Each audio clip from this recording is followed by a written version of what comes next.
Scientists said this week that they used a high-powered laser to change the direction of lightning strikes for the first time.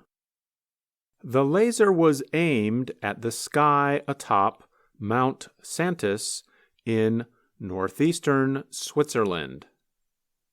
Lightning is a powerful electrical discharge between a cloud and the ground, within a cloud, or between clouds. It kills thousands of people and causes billions of dollars of damage to communication systems, power lines, and equipment each year.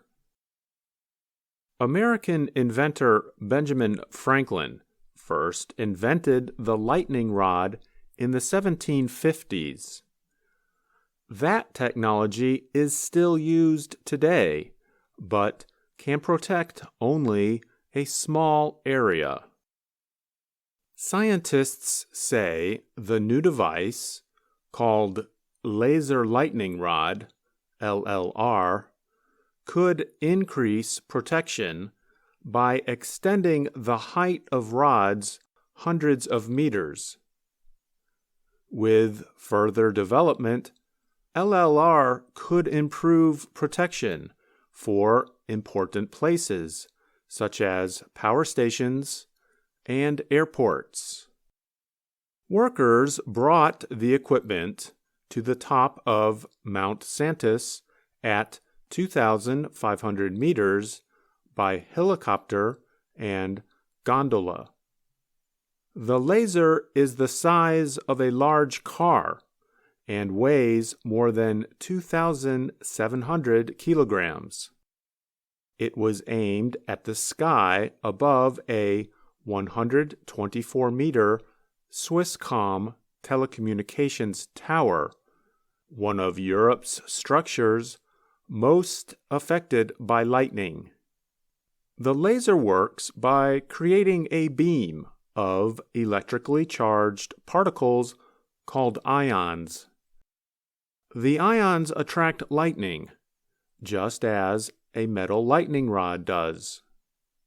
In experiments during the summer of 2021, the LLR sent strong laser pulses, 1,000 times per second.